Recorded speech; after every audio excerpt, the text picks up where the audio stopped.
तो शिरोमणी कुंडलावण्याची खाणी मुकुट सकळ मणी धन्य तोची विठोबा करिया तिमिराचा नाश उदय होनी प्रकाश तोडी आशा पाश करी वासुधै पाहे कुंतलो नेनता माझी असो तुम्हा चिंता तुका ठेवी माता पायी आता रागावे चतुरा तो शिरोमणी गुण लावण्याची खाणी मुकुट सकळ मणी धन्य तोची विठोबा महायोग पीठे तटे भीमरत्याम वरम पुंडरीकाय दातु इंद्र समागत्य निष्ठं तमानंद कंदम परब्रह्मलिंगम भज पांडुरंगम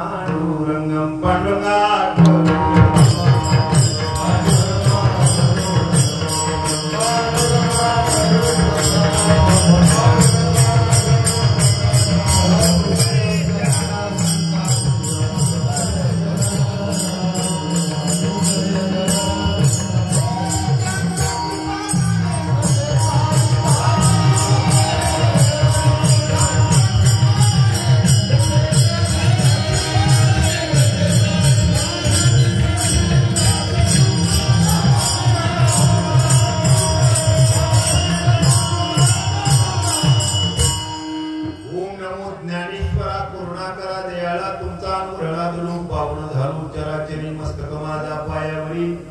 या वारकरी संतांच्या प्रथम नमन करून नाथा उमाशंकराच्या सुता चरणावर ठेवून माता साष्टांग्याता धन्यवाद दुसरे बंधू सारदाचे चतुर्णाचे आत्मदा वाक्यसिद्धी पावे सहजा तिच्या चरण ओझा माझे धन्यवाद आता बंधू देव ब्राह्मण त्यांचे मी पुण्य पावन प्रसन्न होते श्रोते जन त्या माझे धन्यवाद आता बंधू साधू सज्जन रात्रंदिवस हरीचे ध्यान विठ्ठल नाम उच्चारते जन त्या माझे धन्यवाद नमो रंग भूमिका कीर्तन योगी होती लोका टाळ मृदंग श्रोते देखा त्या माझे धन्यवाद ऐसे नमन करुणी सकळा हरी कथा बोले बोमडिया बोला आज्ञानी म्हणून आपुल्या बाळा चालवी सकळा नामा म्हणे आता मज सहाय्य येते करावी देवा तुझी घेई सेवा सकळ भुवा म्हणे नमो सद्गुरु तुकया ज्ञान दीपा नमो सद्गुरु सच्चिदानंद रूपा नमो सद्गुरु भक्त कल्याण मूर्ती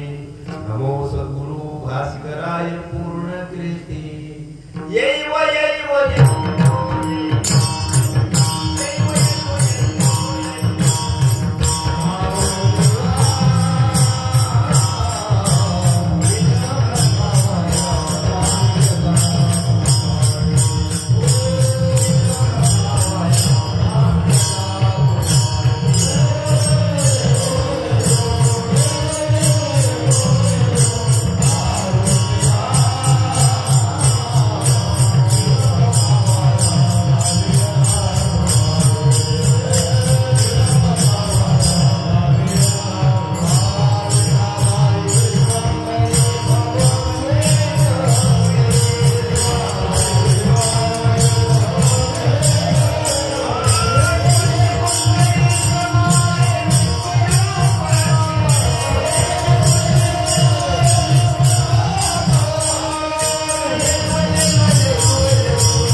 चतुरा तो शिरोमणी गुण लावण्याची खाणी मुकुट सकळ मणी धन्य तोची विठोबा प्रस्तुत प्राप्त स्थळी प्राप्त प्रसंगी सेवे करता निरूपणा करता निवडलेला अभंग महान वैष्णव विश्वभूषण विश्वसंत वैराग्याचे महागुरु जगोदारक तुम्हाला मनुष्य मात्रांना भगवद्भक्तीचा सुलभ मार्ग सांगणारे फार मोठे विचारवंत तत्वज्ञ संप्रदायाच्या वैशिष्ट्यपूर्ण मंदिराचे कलश झालेले छत्रपती शिवाजी महाराजांचे वैचारिक सद्गुरू श्रीमंत जगद्गुरु तुकोबाराय यांचा 4 चरणाचा चौकड्या पद्धतीतला बौद्ध गुरु सर्वांच्या पाठातला परिचयाचा असा हा भोपाळी या स्वतंत्र प्रकरणातला भगवंताच्या समोर प्रार्थना करणारा मागणी करणारा हा सर्व परिचित असणारा अभंग आहे। या अभंगाच्या माध्यमातून जगद्गुरु तुकोबाराय पांडुरंग परमात्म्याच्या समोर उभे आहेत आणि पांडुरंगाच्या समोर असणारे या ठिकाणी प्रार्थना करतायत, माझं चित्त तुझ्या पायावर स्थिर राहावं भगवंता, त्याच्याकरता तुम्हीच काहीतरी उपाय करा, त्याच्याकरता तुम्हीच काहीतरी ते विशेष असणारा बल प्रदान करा, जेणेकरून प्रपंचात विषयामध्ये या ठिकाणी लिप्त झालेले विषयामध्ये गुंतलेलं प्रपंचात गुंतलेलं ते चित्त माझं तुमच्या चरणावर कसं स्थिर करता येईल तो प्रयत्न तुम्ही करा। भवसागरामध्ये अडकलेला सामान्य जीव आहे तसा मीही अडकलेलोच आहे। मग या भवसागरातून सुखरूपरित्या पैलथडीला म्हणजे तुमच्या चरणापर्यंत पोहोचण्याकरता मदतीचा हात पाहिजे, तो हात लांबून न देता तुम्ही माझा हात तुमच्या हातात घ्यावा आणि भवसागर पार करून तुम्ही मला तुमच्या जवळपर्यंत आणावं, ही माझी मागणी आहे। आणि हे तुम्ही करू शकणार आहात का? तर तुम्ही सामान्य नाही तर तुम्ही चतुर आहात, निव्वळ चतुर नाही तर तुम्ही चतुराचे शिरोमणी आहात। बरं, चतुराचे शिरोमणी आहात, गुणवानही आहात, रूपवानही आहात, सर्व गोष्टी नसणारे तुम्ही संपन्न आहात। चतुरातो शिरोमणी गुण लावण्याची खाणी मुकुट सकळ म्हणी तुम्ही धन्य तुमची विठोबा। आणखी एक माझी प्रार्थना आहे, अज्ञानामुळे जीवनामध्ये अंधकार पडलेला आहे आणि या अंधकार असणारा घालवायचा असेल तर तुमच्या कृपेची नितांत गरज आहे। तो अंधकार दूर करण्याकरता तुमची कृपा माझ्यावर व्हावी। करी तिमिराचा नाश, तिमिर म्हणजेच अंधकार, तिमिर म्हणजेच दुःख, तिमिर म्हणजेच आज्ञा, याचा तुम्ही माझ्या जीवनामध्ये नाश करावा। आशेमुळे माणूस असणारा या ठिकाणी गुंतलेला आहे, ती आशाच माणसाला बंधनात टाकते आणि बंधन हेच दुःखाचं कारण आहे। ती आशा तोडून तुम्ही माझ्या हृदयामध्ये विशेष असणारं स्थान मिळवा किंवा माझ्या हृदयामध्ये तुम्ही या ठिकाणी स्थानापन्न व्हावं, ही माझी दुसरी एक मागणी आहे। आणि भगवंता तसं पाहिलं तर आम्ही अज्ञानीच आहोत, आम्ही नेते आहोत, तुम्ही जाणते आहात। या नेत्याला जरा पायाजवळ तुम्ही घ्या, पाये गुंतवून नेणता, नेतेपणामुळे मी गुंतलेलो आहे आणि तो नेतेपणा ते आज्ञा तुमच्या कृपेशिवाय जाणार नाही। पाये गुंतवून नेणता माझी असो तुम्हा चिंता, जसं नेत्याची चिंता आई करते, नेत्याची चिंता वडील या ठिकाणी करतात, तशी माझी चिंता या नेत्याची चिंता तुम्ही या ठिकाणी करावी आणि त्या चिंतेतून मला तुम्ही मुक्त करावं, तुम्ही निश्चित करणार अशी असणारी माझी खात्री आहे। असा या अभंगाचा सरळ सरळ शब्दशः अर्थ विठ्ठल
कीर्तनाच्या निमित्ताचा विचार करणं जरुरी आहे.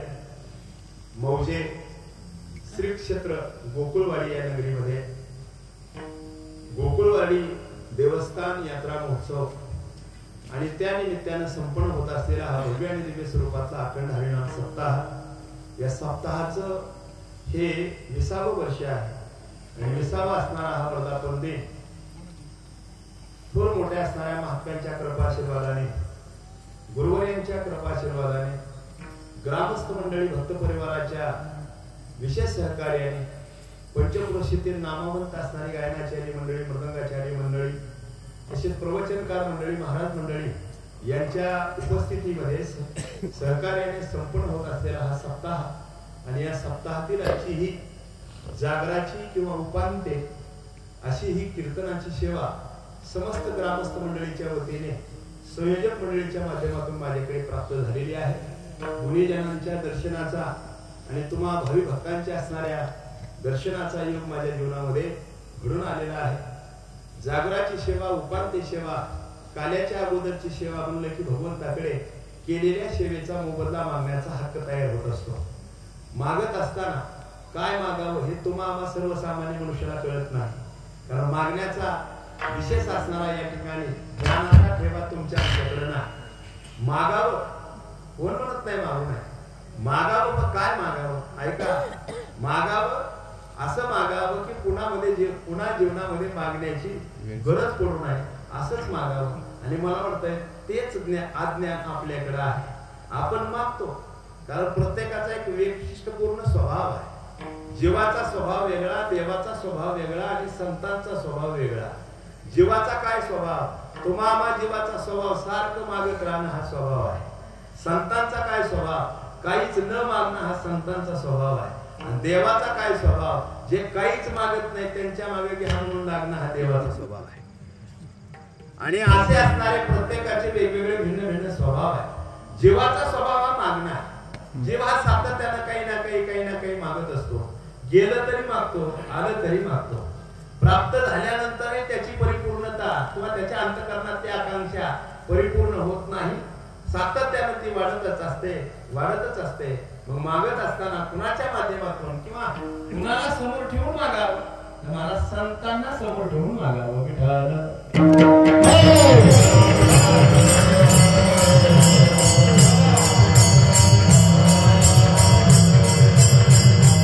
मागण्याचं परिपूर्ण ज्ञान संतांना, तुम्हाला ते ज्ञान नाही.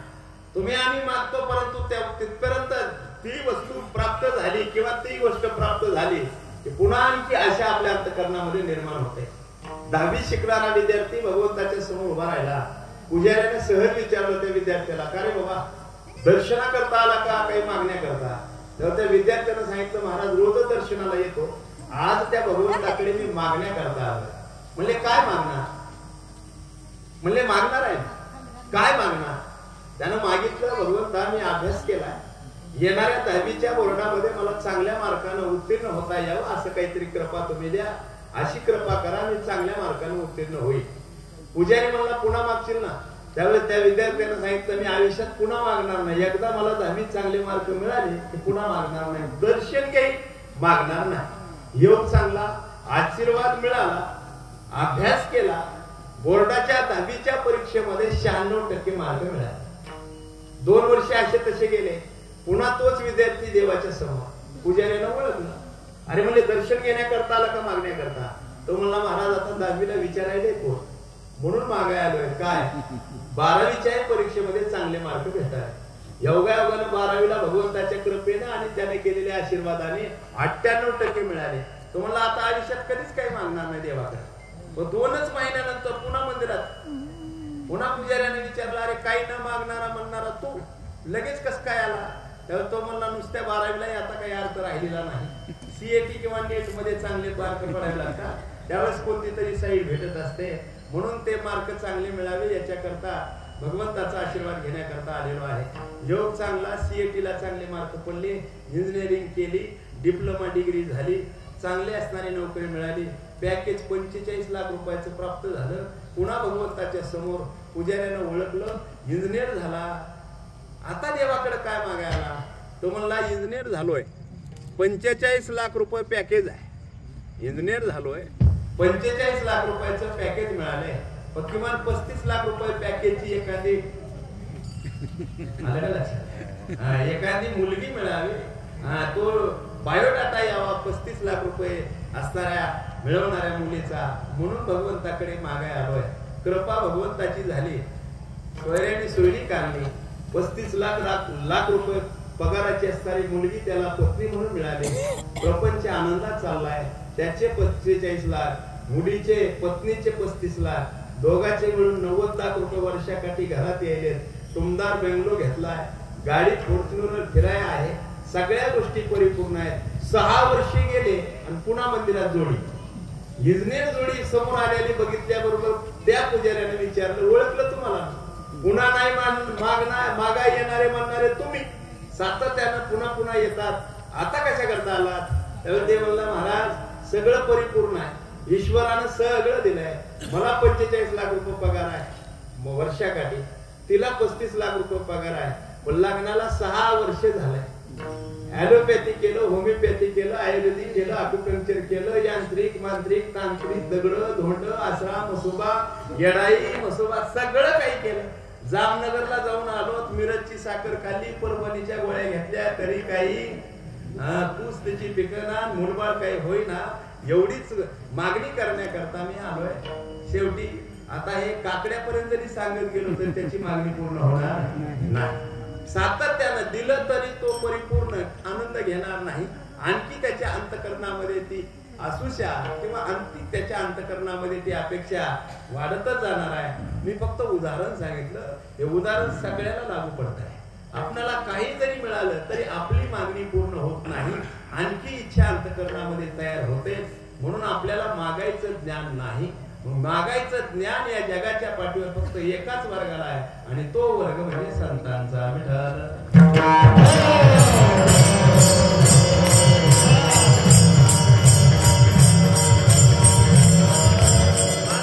संतांना मागायचं ज्ञान म्हणता, परंतु आम्ही थोडा गात्याचा असणारा अभ्यास केला, गात्याचं वाचन केलं. गात्यामध्ये असे अभंग आहेत ज्यांनी गात्याचं विशेष असणारा या ठिकाणी संकलन केलं, त्यांचं मंथन केलं. ते माधव महाराज मगर त्यांनी गाथा नवनीत नावाचा एक स्वतंत्र ग्रंथ तयार केला. त्याच्यामध्ये मगर महाराजांचं असं म्हणणं आहे, भगवंताच्या समोर भगवंताची सेवा करणारे तुकोबा आहे. त्याने आपल्या प्रपंचाकरता, आपल्या स्वतः करता भगवंताकडे कधी काही मागितलं नाही. 125 अभंग गात्यामध्ये मागणी प्रकरणातले आहेत. या सर्व अभंगामध्ये देवा संबंधातच मागितलंय. तुमच्या आमच्याकडेही मागितलं देवा संबंधात, संतांकडेही मागितलं देवा संबंधात, आणि देवाकडेही मागितलं देवाच्या संबंधात.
भगवंता तुझ्या चरणाची सेवा आम्हाला अपेक्षित आहे आणि त्या चरण सेवेचीच मागणी आम्ही तुमच्याकडे करणार. स्वतः करता स्वतःच्या प्रपंचाकरता तुकोबाराने कधी काही मागितलं नाही आणि देवाकडे मागण्याची गरज नाही. ते त्याला सगळं काही कळतं.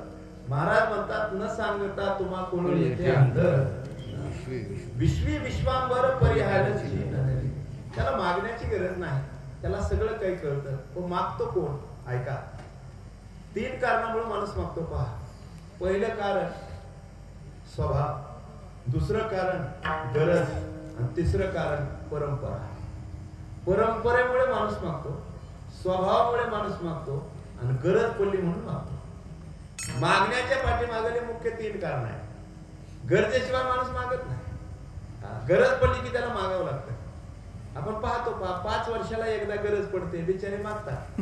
तुम्ही म्हणजे आमचे मायबाप, तुमचं असणारा या ठिकाणी कृपादान आमच्यावर व्हावं.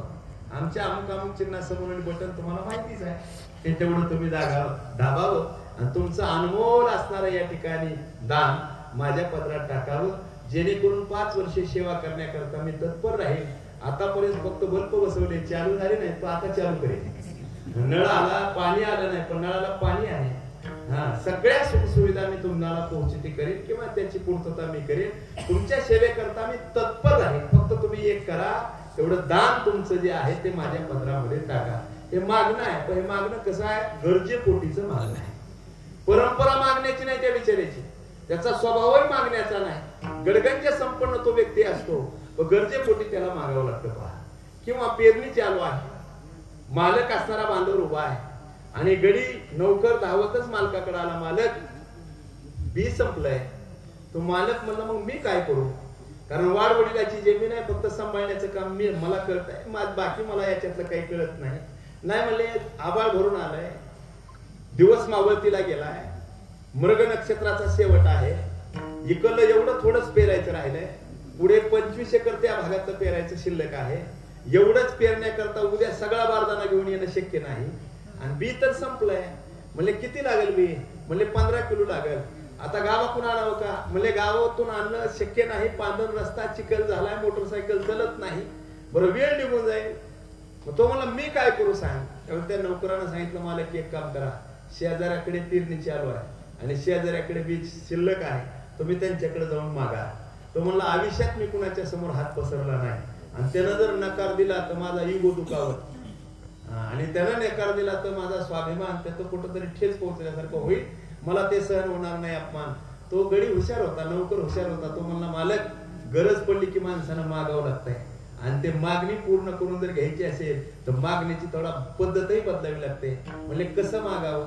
म्हणजे तूच सांग. त्या नौकरानं हळूच त्या मालकाच्या कानात सांगितलं, अशा अशा पद्धतीनं तुम्ही मागा, निश्चित तुम्हाला ते शेजारी सोयाबीनचं बी दिल्याशिवाय राहणार नाही. तो गेला शेजाऱ्याकडे, जे आहे काय कमाल आहे. तुमच्यासारखा एवढा उदार मताचा माणूस माझा शेजारी आहे, पण माझ्यासारख्या आभाग्याला तुम्ही आतापर्यंत कळाले नाही. तिथून सुरुवात केली. खरंच तुम्ही उदार आहात, तुम्ही मोकळ्या मनाचे आहात. तुमच्यासारखा दिलदार माणूस नाही, तुमच्यासारखा उदार मताचा माणूस नाही. मला तर वाटतं की तुम्हाला तुमच्या जोडीचा माणूस गावात नाही, तुमच्या जोडीचा माणूस तालुक्यात नाही, तुमच्या जोडीचा माणूस जिल्ह्यात नाही. तुम्ही म्हणजे कर्णाचा कलियुगातला अवतारच वाटाय. तो शेजारी म्हणला काय न्यायचंय ते न्या, आपण जास्त स्तुती करू नका. ते काय नाही म्हणजे मला फक्त बी पाहिजे. किती पाहिजे? म्हणजे अख्खा कट्टा घेऊन जा. मागणी काय झाली? पूर्ण झाली. पण मागावं का लागलं? गरज पडली म्हणून. गरज पडली म्हणून मागणं आहे, नाही तर मागण्याचा त्या ग्रस्ताचा स्वभाव नाही, त्याची मागण्याची परंपरा नाही, गरजेपोटीचं मागणं एक. आता काही जणांच्या बाबतीत असं आहे, त्यांना गरजही नसते मागण्याची, कुणाकडे गरजही नसते, परंपराही मागण्याची नसते, पण मागण्याचा स्वभाव बनलेला असतो. आणि स्वभावाला या जगात औषध नाही, मागण्याचा स्वभावच बनलेला असतो. 85,000 रुपये महिन्याला पगार उचलत, जेवण घरी करत आणि चौकात येऊन म्हणत काढा. कीर्तन कशाला सांगायचं? 85,000 रुपये पगार आहे, जेवण घरी केलं आणि चौकात येऊन त्यानं गरीब माणसाला, मजुरी करणाऱ्या माणसाला म्हणतो काढा. तो मजुरी करणारा म्हणू लागला, कमाल झाली साहेब तुमची, 300 रुपये रोजाने मी जातो, मी विकत घेतो, मग तुम्हाला 10 रुपयाची पुडी विकत घेऊन खाता येत नाही का? तेव्हा त्या साहेबांनी उत्तर दिलं, म्हणजे मागून खाल्लेलीची चव जरा वेगळीच आहे. याला काय म्हणतात? स्वभाव. हे काय आहे? स्वभाव. आणि एक आहे सगळं बदलत, स्वभाव बदलत नाही. तुकोबारायचा क्षेपक अभंग आहे महाराज. आधी होता वाग्या, आधी होता वाग्या,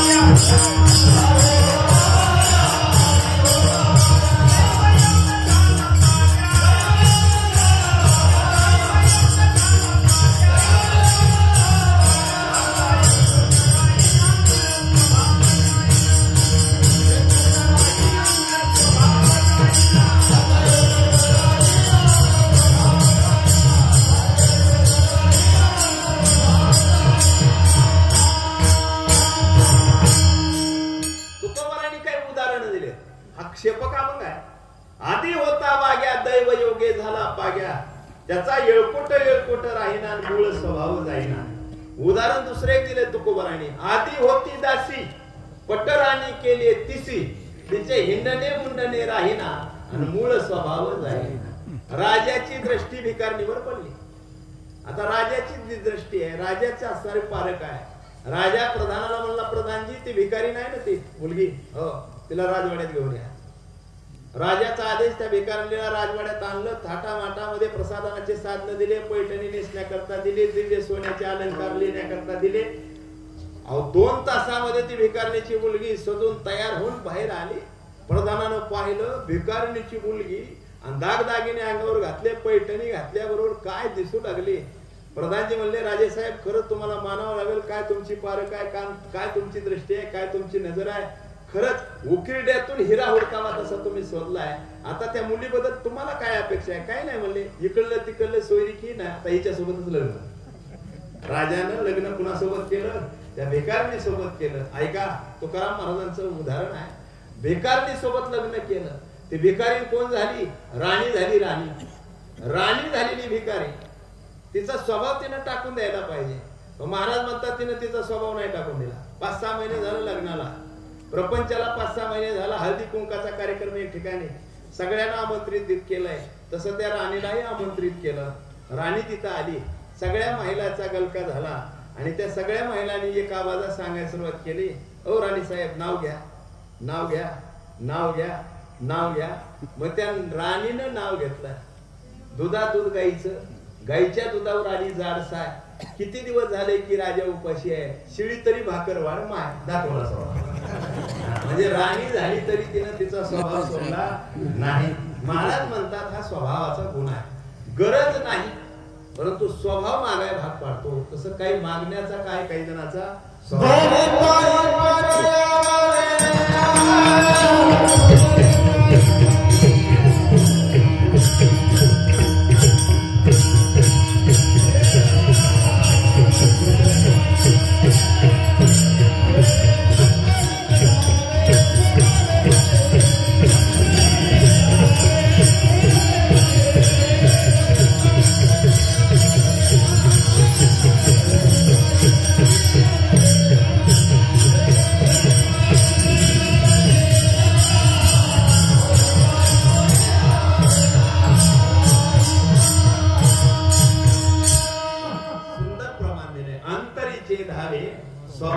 बाहेर.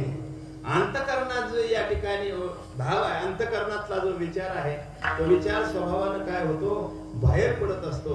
मी काय सांगालो, मागण्याचे कारण. काही जणाला गरज नसते पण स्वभाव मागाय भाग पाडतो.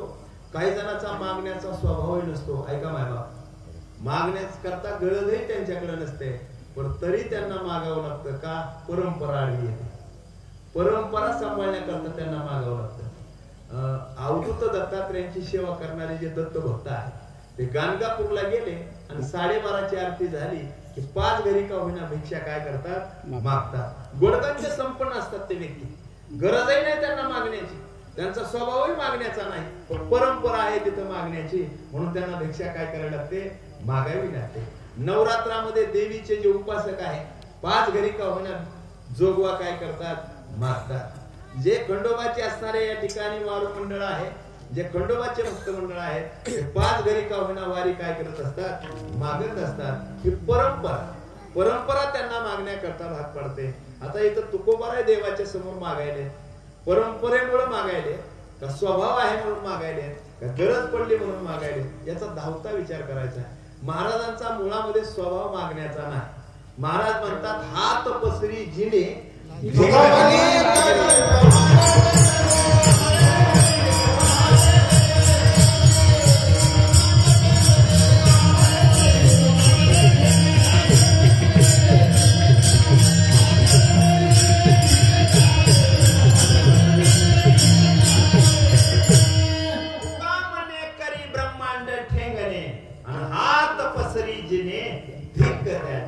धिक्कार केला त्या व्यक्तिमत्वाचा जो सदैव हात पसरतो. हा महाराजांचा प्रखर स्वभाव आहे. गरजेपोटी तुकोबाराने देवापुढे कधीच हात केला नाही. का? परिस्थिती भयानक बनली. हाला एवढी परिस्थिती बिघडून गेली की जी महाजनकी होती, सावकारकी होती, जे जमीनदारपणा होता तो सगळा संपून गेला. मान सन्मान सगळं वैभव या ठिकाणी संपलं.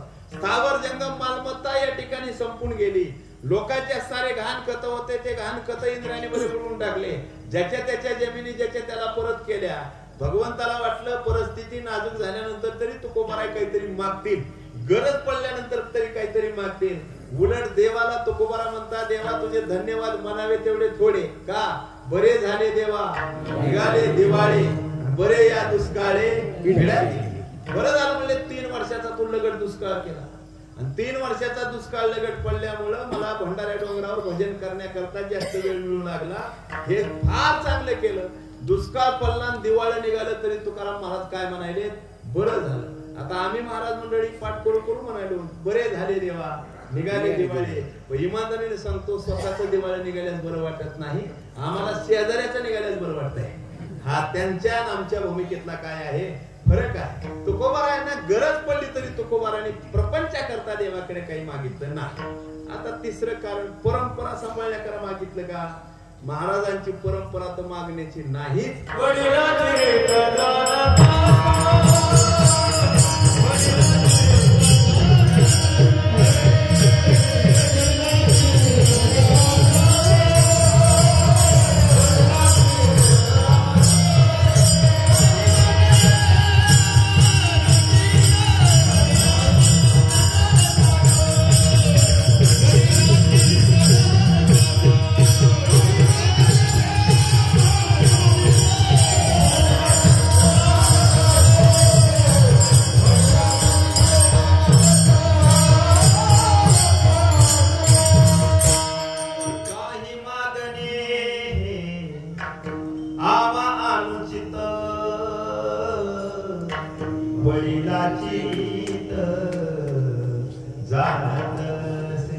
देवाकडे काही मागायचं.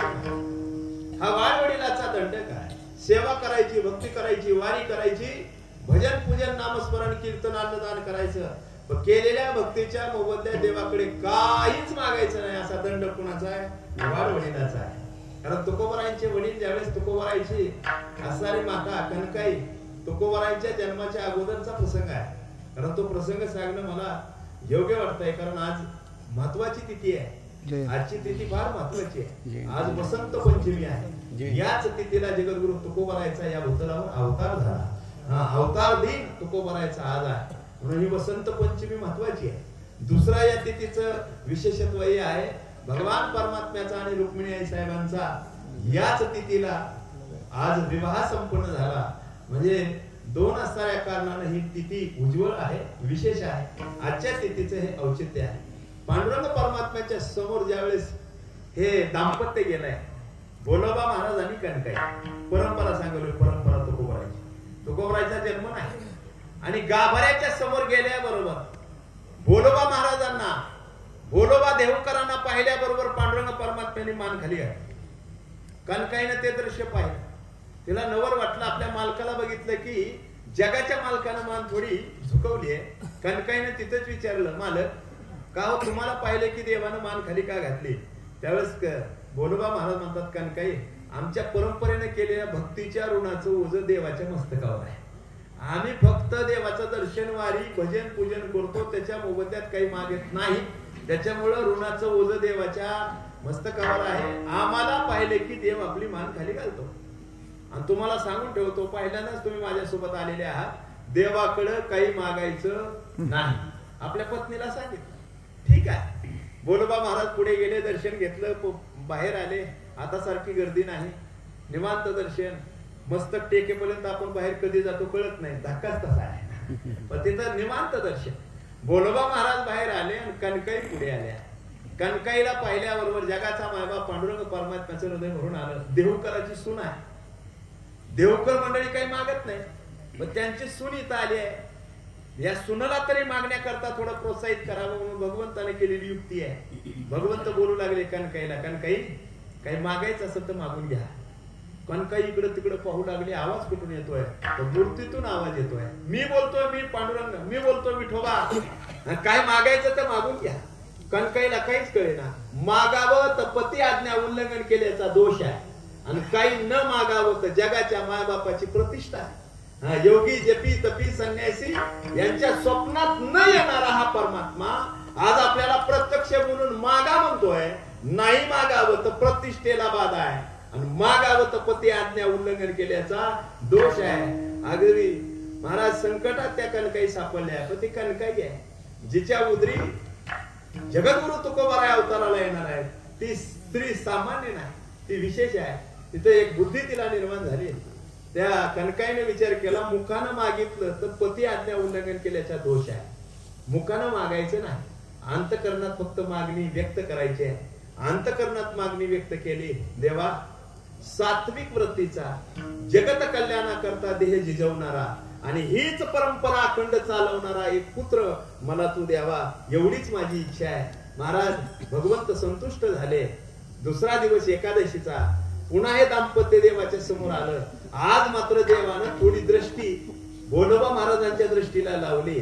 डोळ्यात डोळे लावल्याबरोबर बोलोबा महाराजांनी ओळखलं काहीतरी पत्नीनं काल मागितलंय. कारण दृष्टीला दृष्टी देवानं लावली आहे. तिथंच विचारलं बोलोबा महाराजांनी कणकाईला, कणकाई तुला सांगून तू ऐकलं नाही, देवाकडे काहीतरी तू मागितलंय. काय मागितलं? नेकलेस मागितलं का, झुंबर मागितलं का, मिनी गंटन मागितलं, पैठणी मागितली का, पुराट मागितला, काय मागितलं? काय ते म्हणले, मी काही याच्यातलं मागितलं नाही मालक. देवानं हट्ट केला म्हणून फक्त अंतकरणात एक विचार मी या ठिकाणी रुजवला, आणि तो हाच होता सात्विक वृत्तीचा, जगत कल्याणाकरता आपला देह झिजवणारा आणि ही परंपरा अखंड चालवणारा एक सुपुत्र मला द्यावा, एवढीच मागणी केली. ज्यांचे मायबाप हे मागतात ते तुकोबा प्रपंचाकरता काय मागतील, ही त्यांची परंपरा आहे. वडिलाची रीत जाणत असो, असे तुकोबा आहे. पांडुरंग परमात्म्याच्या समोर उभे आहेत आणि आपल्या अंतकरणातली इच्छा, आपल्या अंतकरणातली मागणी देवाच्या समोर व्यक्त करतात. पहिल्याच्या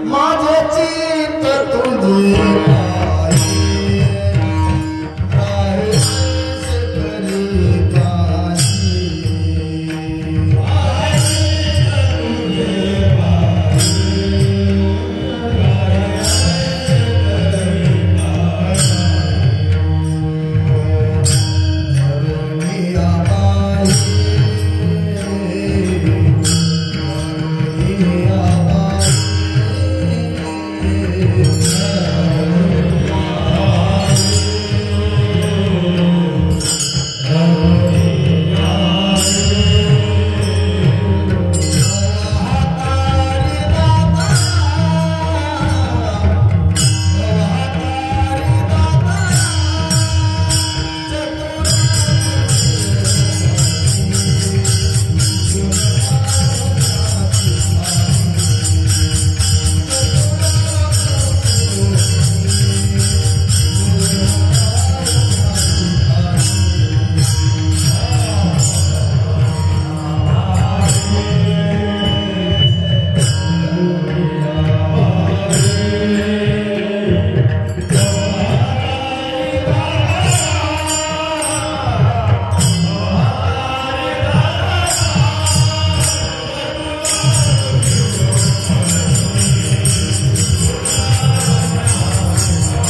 चित्त तुझे पायी राहे ऐसे करे काय धरोनिया वारी बहातारी दातारा.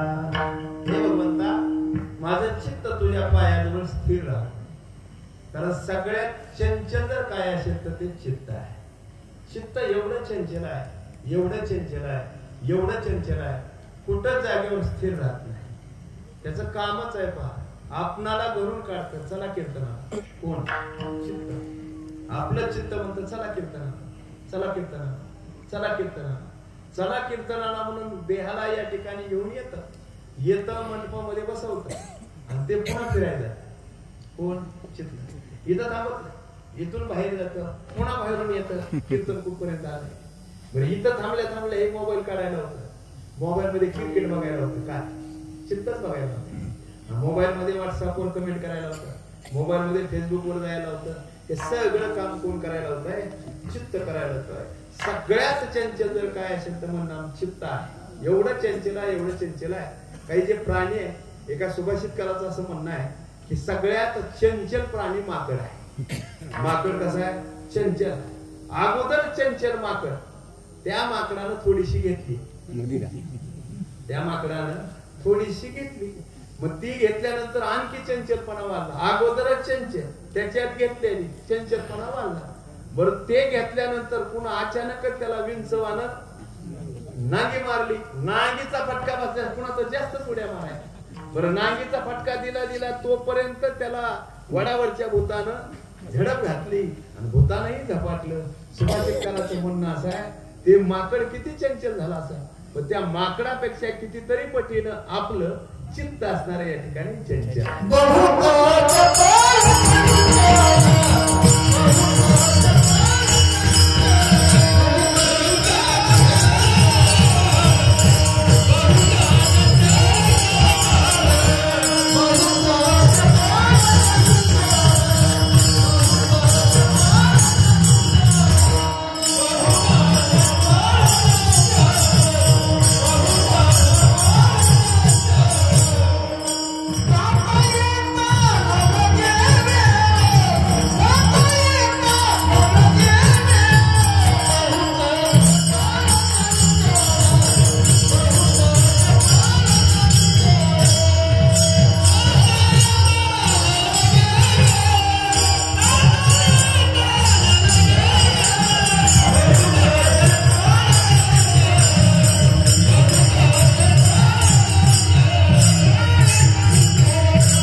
जाता येता न लगे वेळ.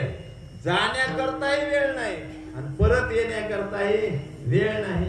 एवढं चपळ आणि चंचल जर काय असेल तर ते चित्त हा चंचल.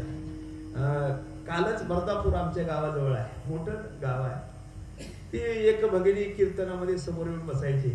आता परिचयाचं गाव असल्या कारणानं समोर येऊन बसलेली ती माता भगिनी कीर्तन अर्ध्यावर आले की झटके द्यायची मानाला. कीर्तन अर्ध्यावर आले की मानाला झटके द्यायची. सारखं झटके द्यायल्यानंतर मी ठोबा रुपयाचं मधलं भजन घेतलंच होतं.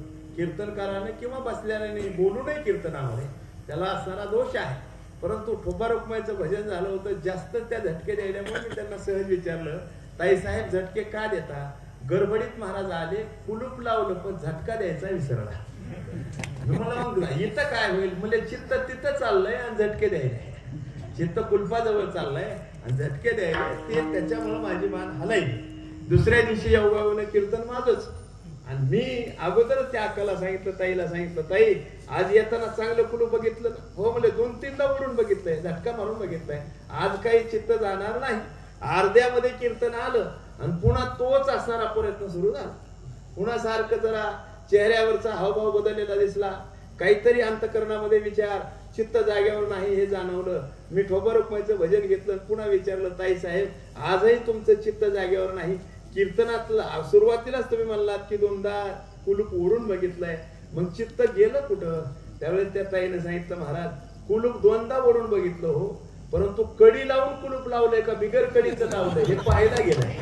हे काय आहे? चित्त आहे. जात परत येत, जात परत येत. म्हणून देवा कितीही अडवण्याचा याला प्रयत्न केला, कितीही त्याला या ठिकाणी गुंजारण्याचा प्रयत्न केला, त्याला कितीही या ठिकाणी योग्य दिशेला लावण्याचा प्रयत्न केला, तरी ते चित्त किंवा हे चित्त माझं ऐकत नाही. याच्याकरता कृपा तुमची लागणार. तुमच्या कृपेने किंवा तुमच्याच असणाऱ्या बलानं काहीतरी शक्य आहे. म्हणून तुम्ही माझ्याकरता एवढं करा, माझे चित्त तुझे पाय. काही करून माझं चित्त तुमच्या पायावर कसं येईल याच्याकरता तुम्ही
करी उपकार, थोडा उपकार माझ्यावर कर. ठाव देई चित्ता राखे पायापासी, सकळ प्रत्येसे अखंडित. त्याशिवाय माझं असणारा अंतकरण या ठिकाणी सुखी होणार नाही, मला सुखाची अनुभूती येणार नाही. चित्त तुझ्या पायाजवळ स्थिर झालं पाहिजे. माझे चित्त तुझे पायी. काय आहे पायाजवळ? ऐका, जे इतरत्र कुठंच भेटत नाही आणि ज्याचा रात्रंदिवस आम्ही शोध घेतोय तेच असणारं देवाच्या पायाजवळ आहे. ज्याच्याकरता आम्ही रात्रंदिवस धडपड करतोय, ज्याच्याकरता आमची रात्रंदिवस धडपड आहे. कुठपर्यंत धडपड आहे? धडपडेपर्यंत आहे. धडपडेपर्यंत आमची धडपड ज्याच्याकरता आहे तेच कुठं आहे? देवाच्या पायाजवळ आहे. त्यालाच म्हणतात सुख, त्यालाच म्हणतात आनंद, त्यालाच म्हणतात समाधान, त्यालाच म्हणतात. हे सगळं जे कुठं आहे तर ते देवाच्या चरणाजवळ आहे, देवाच्या पायाजवळ आहे. तुका म्हणे काही न मागे आणि तुझे पायी सुख सर्व आहे. तुझ्या पायाजवळ ते सुख आहे, देवाच्या पायाजवळच हे आहे. आपण भलतीकडे त्याला शोधतोय, भलतीकडे ते मिळत नाही. जिथं आहे तिथं गेल्याशिवाय ते प्राप्त होत नाही. बरं, बाकी कितीही साधनाचा उपयोग केला, भौतिकता वैज्ञानिक दृष्टिकोन ठेवला, अर्थार्जन केलं, तरी आपल्याला कोणत्याच असणाऱ्या साधनानं ते इतरत्र उपलब्ध होत नाही. फक्त भक्ती या साधनाच्या जोरावर जे मिळतं ते सुख भगवंताच्या चरणाजवळ आहे. बाकी आहे. मुलाला वडिलांनी 500 रुपये दिले आणि म्हणजे बाजारात जा आणि पेढे घेऊन ये. बाजारात जा आणि पेढे घेऊन ये. तो मुलगा 500ची नोट घेतला, बाजारात गेला. लातूर सारखी गंजगोल आहे, एक लाईन एकच वाहन, भुसार भुसार, टेलरिंग मटेरियल, लोखंडाचेच अवजारे, कापड गल्ली सगळं कापड मार्क आहे, मिरच्याची गल्ली सगळ्या मिरच्याच, दागदागिने सोनार गल्ली. तसं तो या ठिकाणी 500ची नोट घेऊन गेला. वडिलांनी सांगितलं होतं पेढे आण, पण गल्ली बदलली. गल्ली बदलली. गेला काउंटरवर 500 रुपये ठेवले. मालक 1 किलो पेढे द्या चांगले, 1 किलो चांगले पेढे घ्या. तर मालक मला इथं पेढे भेटत नाही. घेतले 500. त्याच गल्लीत दुसऱ्या दुकानात काउंटरवर 500 रुपये ठेवले. मालक पेढे द्या. तर मालक मला पेढे भेटत नाही. तर मला कमाल झाली. एवढं मोठं दुकान, डेकोरेशन चांगलं आहे, देण्याकरता नोकर चाकर आहे, तुम्ही गल्ल्यावर बसलेले आहात, सगळ्या सुविधा इथं दिसत आहे. बरं मी फुकट मागायलो नाही, 500 रुपये दिलेत, तरी तुम्ही पेढे नाही म्हणता. तो मालक थोडा चिल्ला. तो म्हणला दिवसभर जरी या लाईन मध्ये तू फिरला 500 घेऊन तरी तुला पेढे भेटत नाहीत का? लाईन जोडायची आहे. या लाईनला काय आहे? फक्त जोडे. म्हणजे हे स्वीट मार्केट नाही. हे कोणतं मार्केट आहे? शूज मार्केट आहे. मग शूज मार्केटला स्वीट भेटत नाही आणि स्वीट मार्केटला शूज भेटत नाही. मी विनोद नाही करायलो, आपलं तेच झालंय. प्रपंच रूपी मार्केटमध्ये आपण सगळे साधनं वापरून सुखाचा अनुभव मिळेल का याच्याकरता प्रयत्न करतो. महाराज म्हणतात आयुष्य जाईल, प्रपंचामध्ये सुख मिळणार नाही का? याचं बीजच दुःखदायक आहे. दुःख